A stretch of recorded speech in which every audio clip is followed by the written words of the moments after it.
Sí. Creo que esa semana es exámenes. ¿A qué hora va a ser?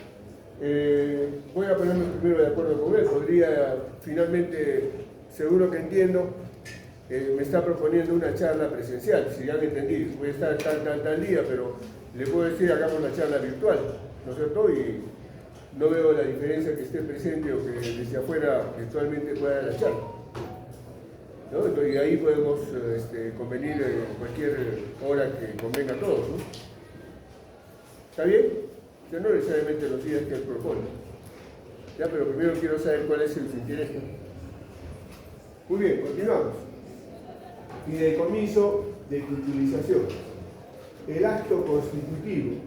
¿Qué es el acto constitutivo? Viene a ser un contrato, ¿no es cierto? Y dice debe constar en escritura pública. Claro, esto es parte de lo que debe ser, ¿no? Debe contener, entre otros aspectos, la finalidad específica del fideicomiso. Observen que aquí se usa otro término: patrimonio autónomo, fideicomiso, patrimonio de propósito exclusivo. ¿Qué otros términos similares hemos escuchado o leído? ¿Tres nomás? La individualización de los activos con indicación si se encuentran en el patrimonio del transferente o si se trata de activos ajenos o futuros. O sea, la individualización de activos que podrían definirse en bonos, podrían definirse, si habla de patrimonio, podría definirse en acciones, ¿no es cierto? Dice si se trata de activos ajenos o futuros. ¿A qué se refiere que si se trata de activos ajenos o futuros? Pueden comprar acciones de titulización, por ejemplo, inversionistas que les llaman, entre comillas, capitales golondrinos, que simplemente están en ese patrimonio autónomo no para recibir una tasa de interés, sino el usufructo, o sea, los dividendos. Y una vez que han obtenido esas rentabilidades, cuando se acaba el proyecto, podrían acompañar un tiempo más, pero su interés después es retirarse.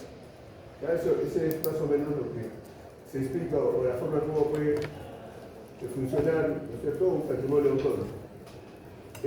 También el acto constitutivo debe estar expresado el modo y el plazo de transferencia de los activos, quiere decir cuántos años, cómo se va a devolver los títulos, valores y el capital, denominación del patrimonio fideicometido. Ustedes han traído ejemplos, ¿no es cierto?, con denominaciones, los derechos, obligaciones y facultades del fideicomitente, de la sociedad titulizadora y del fideicomisario. Ya que hay otro término, el fideicomisario viene a ser el originador, ¿ya? Y el que transfiere también el patrimonio autónomo, o activos para el patrimonio autónomo. Garantías adicionales, aquí se va a mencionar a los agentes mejoradores. Condiciones o plazos significa cómo se van a entregar los cupones, si son trimestral, semestral, anual. El destino de los activos a la finalización del fideicomiso. Todo eso va en este acto constitutivo o contrato de titulización. Aquí tienen otro título, fideicomiso de titulización. Ese es el otro nombre del patrimonio autónomo. ¿Qué es el dominio fiduciario? Ya les dije que viene a ser la administración, ¿no es cierto?, de ese proyecto. La sociedad titulizadora ejerce un dominio fiduciario sobre el patrimonio fideicometido. Podría tener ese rol la sociedad titulizadora, ¿ya? Porque la sociedad titulizadora les dije que podía emitir los títulos valores en respaldo del patrimonio autónomo, pero podría entregarlo a un tercero para que tenga el dominio fiduciario. Eso también está contemplado en la ley y en las normas jurídicas. El dominio fiduciario le confiere a la sociedad titulizadora plenas potestades, incluidas las de administración, uso, disposición, reivindicación sobre los activos que integran el patrimonio cometido. El dominio fiduciario surte efecto frente a terceros desde que la transferencia fiduciaria de los activos y garantías inscribibles es anotada en el registro público correspondiente, o de ser el caso desde que queda perfeccionada. Entonces, quiere decir de que una vez que el patrimonio autónomo se ha transferido, o mejor dicho, los activos se han transferido al patrimonio autónomo y existe el patrimonio autónomo, ese patrimonio autónomo tiene responsabilidades frente a los inversionistas en general. ¿Ya? Entonces, por lo tanto, se puede liquidar un patrimonio autónomo frente a los inversionistas. A eso se refiere. Emisión de valores mobiliarios. ¿Qué dijimos que eran valores mobiliarios?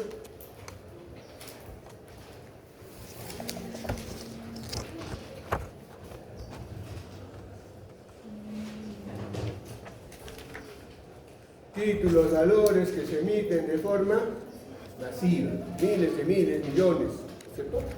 Solamente en esas condiciones se denominan valores mobiliarios. ¿Dónde existen los valores mobiliarios? En los mercados de capitales. Entonces, un valor mobiliario tiene contenido crediticio. Si tiene contenido crediticio, se está haciendo referencia a obligaciones o bonos, que vienen a ser lo mismo. En España se llaman obligaciones, en América Latina se llaman bonos, ¿no? En los que el principal y los intereses serán pagados con los recursos provenientes del patrimonio fideicomisil. Valores mobiliarios de participación o títulos de participación vienen a ser títulos de propiedad, vienen a ser, vamos a decir, acciones, en los que se confiere al titular una parte alícuota de los recursos provenientes del patrimonio fideicomisil. Es una definición legal, ¿no es cierto? ¿Qué es una acción? Es una parte alícuota del patrimonio de una empresa, es lo que dicen los abogados, ¿no es cierto? Valores en los que se combinen los derechos antes mencionados. Pueden ser, cuando dice combinados, ese título de participación podría, mejor dicho, el título de contenido crediticio, al cabo del periodo podría convertirse en un derecho de participación. Eso tiene que estar contemplado en el acto constitutivo. El patrimonio fideicomiso puede respaldar valores representativos de los derechos de créditos emitidos por terceras personas, si así lo establece el acto constitutivo. Entonces, esto también podría darse de que algún mejorador, cuando termine el periodo de vida del patrimonio fideicomiso, podría convertirse en una obligación o podría convertirse en una acción, o en otras palabras, en un título de participación. Eso depende cómo esté elaborado, configurado el patrimonio fideicomiso, y tendría que estar en el acta de constitución. Dice, y esto pasa en cualquier parte del mundo, un fideicomiso de titulización tiene que estar inscrito en el registro público de mercado de valores. Si les he dicho que en las oficinas de los recursos, de las oficinas de registro público de mercado de valores, hay gente especializada en cada tipo de título, ¿no es cierto?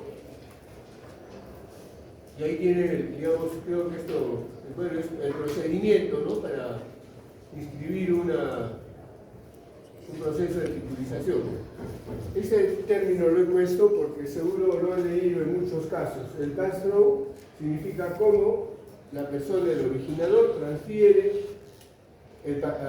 digamos, activos a la constitución del patrimonio. Entonces dice acá, modalidad por la que la persona transfiere en dominio judicial parte de sus activos a una entidad emisora, la que a su vez los incorpora en un patrimonio autónomo contra el cual emite títulos que serán adquiridos o suscritos por los inversores.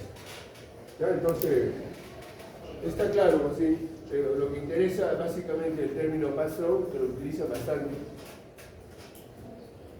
Aquí tienen contablemente lo que también lo he explicado en sesiones anteriores, tienen el activo y el pasivo. Muy sucintamente, caja banco 50, cuentas por cobrar 100, existencias 1000, 1.000.000, total activo corriente sería 1.150.000, hay que tenerlo en cuenta. Luego tienen cuentas por cobrar a largo plazo 2 millones. En este ejemplo, lo que se va a titulizar son estas cuentas por cobrar a largo plazo. ¿Alguno de ustedes ha hecho algún ejemplo de cómo se puede titulizar unas cuentas por cobrar? ¿Se podría decir en los créditos hipotecarios? Podría ser un crédito hipotecario, pero habría que pensar la forma de cómo ese crédito hipotecario se va a constituir en un patrimonio autónomo. ¿Ya? Pero en este caso son cuentas por cobrar a largo plazo. Si hacemos el supuesto de su compañero, espero no invadir tu caso, pero lo voy a explicar, ¿ya? Cuentas por cobrar a largo plazo significa que tendría que ser la venta de activos, ¿no?, que son poco líquidos y que bajo la venta al crédito a largo plazo puede generar liquidez. Pero ese activo que es poco líquido tendría que generar un valor económico, ¿no? Voy a hacer el supuesto de que en Arequipa se tiene 4 hectáreas y se quiere hacer complejos habitacionales, ¿ya?, ecológicos, etcétera, etcétera. Entonces, en la modalidad de un crédito hipotecario podría ser que se transfiere el patrimonio autónomo ese terreno y se transfiere los 2 millones, que es lo que valdría normalmente ese terreno, y se constituye el patrimonio autónomo con el aporte de los inversionistas, que pueden ser bonistas, ¿no es cierto? Se les ofrece una tasa de rentabilidad a través de los cupones y se construye ese complejo habitacional. Y entonces lo que se va a titulizar vienen a ser las cuentas por cobrar quienes compren al crédito, ¿no es cierto?, departamentos o casas. Y entonces, este es el proyecto, el antes de que se haga, digamos, la titulización. Una vez que se hace la transferencia fiduciaria, en el lado del activo va a aparecer con este título, derechos fiduciarios. El hecho de que diga derechos fiduciarios, si la empresa quebrara, este activo, este derecho fiduciario es intangible, nadie lo toca. ¿De acuerdo? Entonces, por eso tiene ese título de derecho fiduciario. Pero en el balance general siempre va a aparecer, ¿no es cierto?, los 5.150.000, siempre va a aparecer, pero es intangible. Luego,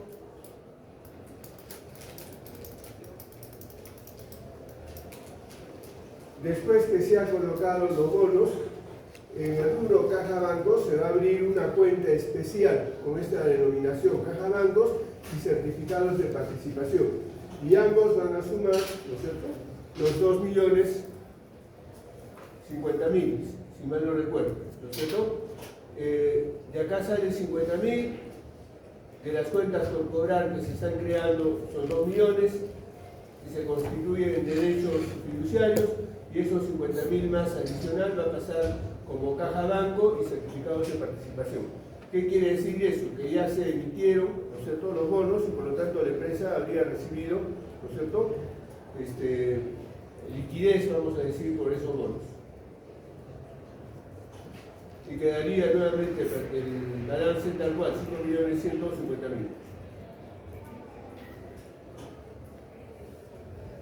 ¿Cuáles son las ventajas para el originador y las ventajas para el inversionista? Una, de que ese activo que es poco líquido, a largo plazo le va a generar liquidez.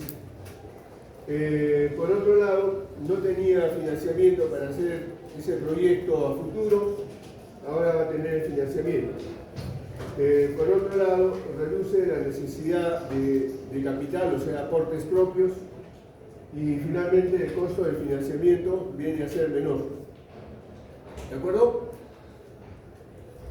Mejores retornos en relación al riesgo. ¿Por qué? Porque en un proceso de titulización siempre hay respaldo, siempre hay mejoradores. Y seguramente, de acuerdo a lo que ustedes han investigado, tanto fuera del Perú como en el extranjero, los procesos de titulización son los que más dinámica tienen en los mercados de capitales.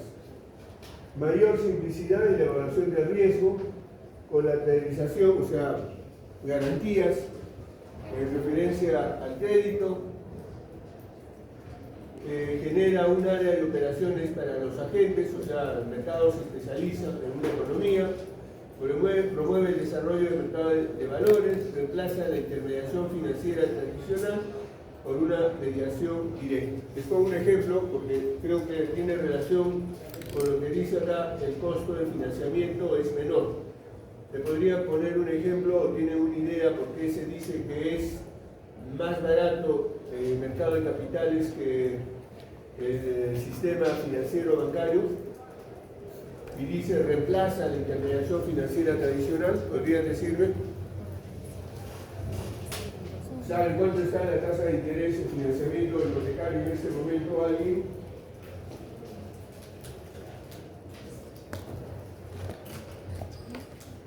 ¿Podrían copiar cuánto está la tasa al sector para la construcción? Por ejemplo, si quieren comprar un terreno o quieren comprar un departamento, una casa, ¿cuánto es la tasa de interés?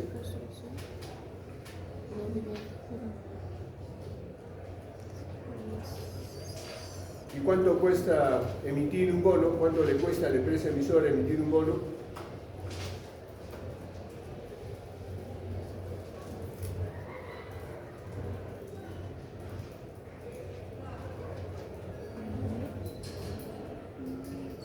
¿Cuánto?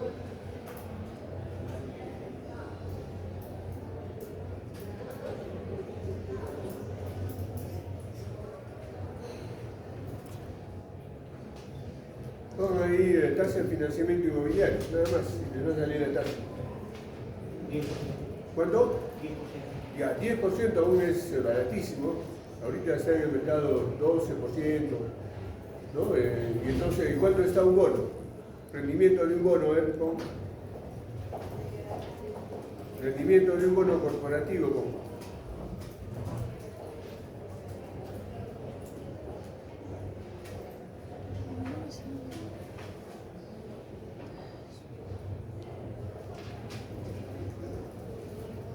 ¿Cuánto? Bueno, dice que varía según la calificación crediticia del emisor, el plazo de bono y la condición del mercado, pero generalmente los bonos de alta calidad están en un 5%. ¿Cuánto? 5%. 5%. Sí, está ahorita ha bajado a 6, más o menos. Entonces es más barato, ¿no es cierto?, emitir, si uno quiere construir inmuebles, emitir al 6% deuda que emitir deuda bancaria tomando lo que dice su compañero el 10%, son 4 puntos menos. Y si hablamos de 100.000, 200.000 que te cuesta un inmueble, ¿no es cierto?, ahí es una buena diferencia, porque normalmente el financiamiento son a 20 años, 30 años, ¿no es cierto? Y esa tasa no te la bajan durante los 20 o 30 años. Entonces, los costos financieros pues, en el mercado de capitales es más barato. Y un proceso de titulización te refleja también, ¿no es cierto?, esa misma tasa de interés. Por eso dice, se reemplaza la intermediación financiera tradicional con una mediación directa. ¿Ya? Entonces, pero ¿dónde hay mayor riesgo? En el mercado de capitales. Y entonces aquí no se cumple esa ley de mayor riesgo, mayor rentabilidad. ¿Ya? Igual en la teoría de la cartera, ¿no se acuerdan? No se cumple. Ya, entonces aquí tienen bonos de titulización de Ferreiros, una oferta pública primaria, hace dos tipos de ofertas, pero primero veamos el diagrama.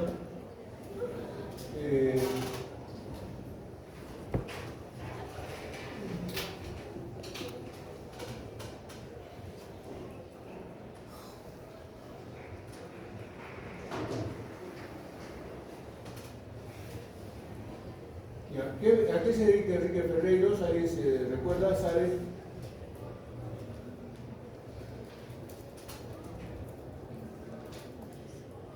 ¿A qué se dedica Enrique Ferreiros?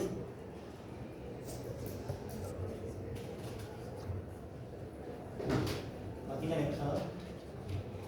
Vende maquinaria, es proveedor del sector minero. ¿Qué más? ¿A qué más se dedica?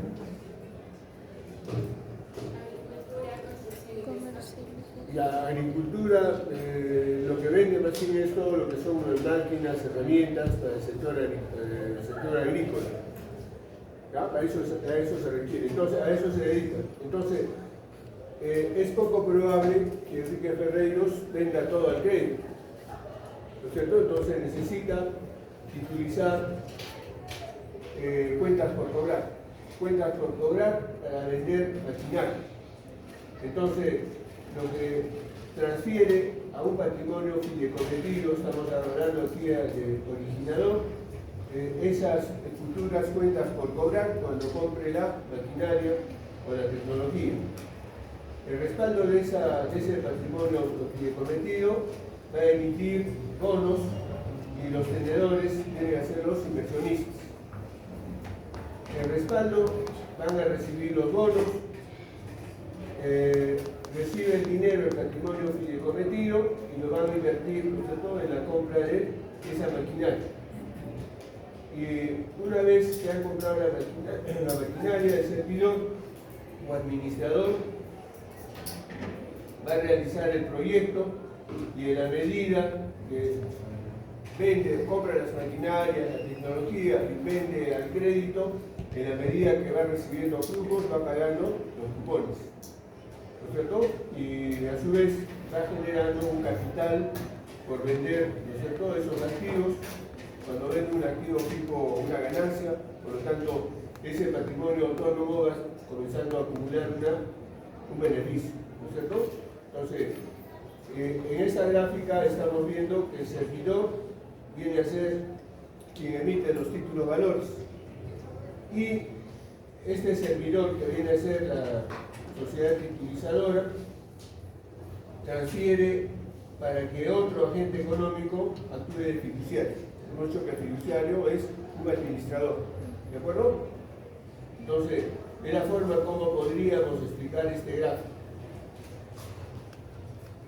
La emisión que hace Enrique Ferreiros es de 20 millones y la emisión va a ser en dos series, la serie A y la serie B.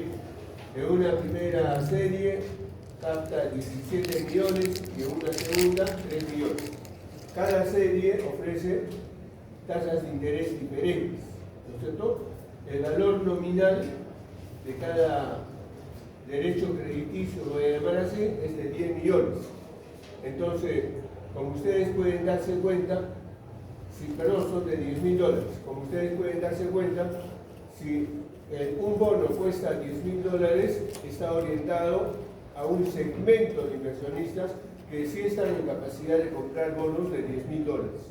Este es un ejemplo interesante porque cuando una empresa que emita bonos de titulización o que emita bonos corporativos, un bono puede costar $100.000, o un bono puede costar $10.000, o un bono puede costar $1.000. ¿De qué depende? Depende de hacia dónde se orienta, ¿no es cierto?, esa emisión. Por lo tanto, $10.000 son inversionistas grandes, ¿no es cierto?, quienes pueden comprar esta emisión. En la serie A necesitan el financiamiento para 2,5 años y en la serie B 3,5 años. Dice clase nominativos, tiene un valor nominal, ya sabemos que el valor nominal es de $10.000 y están representados por anotaciones en cuenta. ¿Qué significa una anotación en cuenta?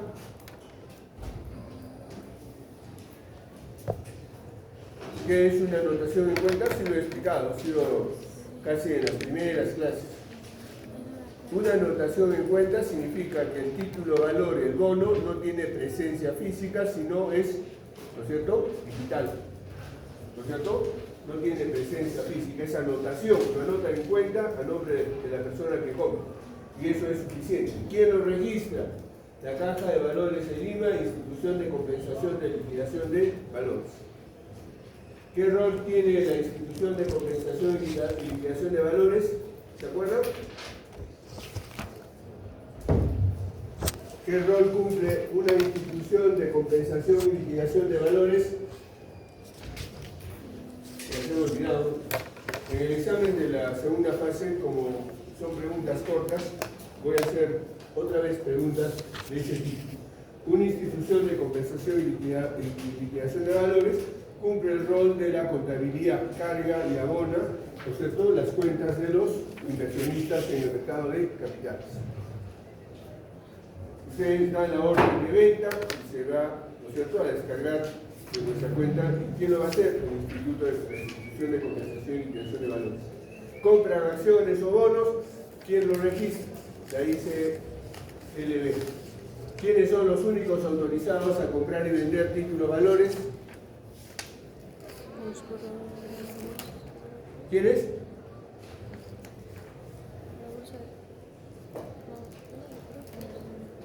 ¿Qué dice? Acércate a mí. Las sociedades agentes de bolsa en el Perú y los brokers, ¿no es cierto?, en otros países. En términos generales se llaman brokers. Todo pasa por su mano. Dice precio de colocación a la par. ¿Qué significa la par?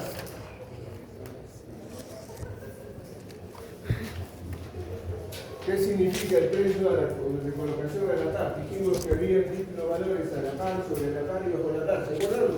Igual al nominal. Exactamente.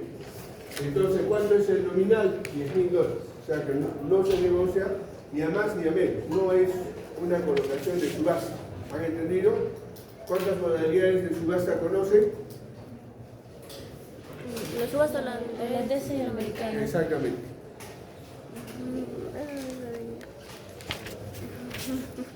Tasa de interés, observen la tasa de interés para la serie A, 7,93. 7,93 en dólares es una burrada de plata. Eso no paga en el mercado internacional, imposible. Y para la serie B, 8,25%. Es un montón. Esto es cierto. Pago de intereses pagaderos en forma mensual. Amortización del principal se realizará en forma mensual en la medida que existan fondos disponibles. Fíjense lo que dice, en la medida que existan fondos disponibles. Eso quiere decir que existe la probabilidad de que no amorticen en las fechas que se comprometen. Este es un mensaje claro, ¿no es cierto? Sin embargo, fíjense qué hace la clasificadora. La clasificadora le da a la serie A AAA y a la serie B AA. ¿Recuerdan que dice la AAA? Ese archivo lo tiene, ¿no es cierto?